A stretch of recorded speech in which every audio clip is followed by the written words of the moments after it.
How's it going, guys? Kevin back at you with another video. Today's video we're going to be checking out my clipless body mounting locking system for the TRX4 Sport, Bronco here, and some of the other ones that have sort of the tall rear end. There's going to be two slightly different versions depending on if you need the tall or the short end, and you'll be able to find both of those at the link in the video description. With that, let's get into it, and I'll show you guys how this works and then how to install it. All right, so system is super simple. So right now, as you can see, I've got the Sport and I've got the 79 Bronco here. If the strakes are sort of lined up vertical, that's in the locked position.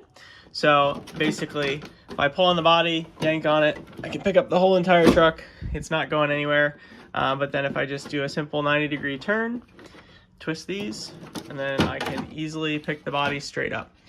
So you can see the standard factory braces are shock mounting towers, or excuse me, not the shock mounting towers, but the body mounting towers are replaced with mine. This is printed in Formlabs durable resin, so it's a little bit more flexible than the Formlabs tough resin if you've purchased some of my other latches before. But this stuff can take a nice, good impact. It's a little bit more flexible and more forgiving in those crashes, which is perfect for this kind of body mounting solution. So then on the underside here, so you can see we've got an M3 nut, and then we've got an M3 by 10 millimeter coming through. So that's in the front and the rear, and that's basically going to fit into this little cup here, and then when you twist it, that's going to lock it in place. So when you set the body on, it might take a few tries for you to sort of get the hang of it and figure out, exactly where your body's sitting. But once you sort of get it, then you will have a much easier time of figuring out where your body is located, and then sort of just twist them. If they sort of keep spinning, then you know that you're sort of sitting above it. If they twist and stop, then you know that you've found it, and it's nice and locked in place. And then with that, you can literally pick up and shake the entire truck here. I've gone and rolled this down many hills, and it does not break. It's super, super solid.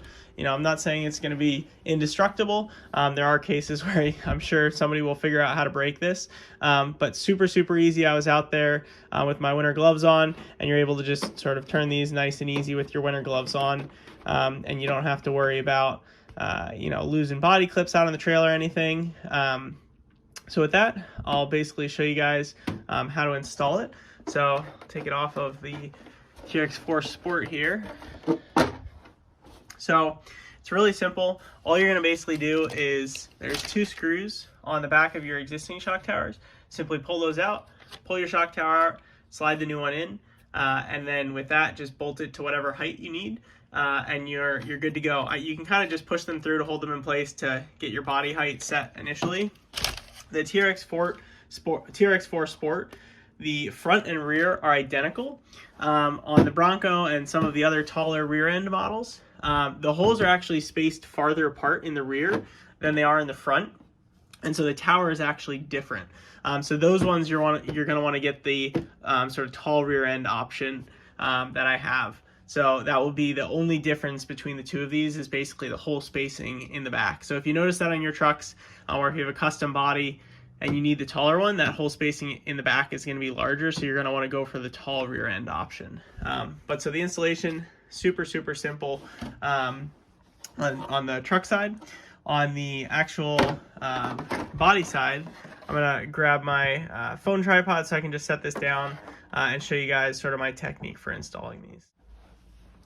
All right, so you're going to have this piece here, and you can see there's two small sort of little tabs on one side, and then you can see where you can set your M3 nut in there. So the M3 nut, you're just going to drop that in. Should only go in one orientation. That kind of locks it in place. And then this is actually going to go towards the body side.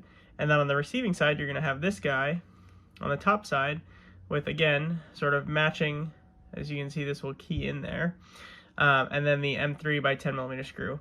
So I just recommend that you basically stick this piece through the body like so, slide this one on, and then once you get it approximate, you're going to want to grab your tool, basically push that in there. You're going to hold your finger on the back of the nut, make sure you're not cross-turning it, just loosely start to tighten it, and then the tighter that you go here is going to basically affect how stiff it is to turn it. So you can see this requires quite a lot of stiffness to turn, which is good if you're going to be doing some harder bashing or you expect lots of rolls downhill. But if you want it to be looser, this one's a little bit lighter. That you can set it up for too, and that's basically just determined by how tight. You can tighten this so much that you're really going to have a super hard time to turn it. I don't recommend that, but if you're going to go be rolling this down hills, some of the vibration and whatnot can slowly start to turn this loose on the trail. So that's the only time that I would recommend you tighten it down more. But you do that on all four, and it's as simple as that.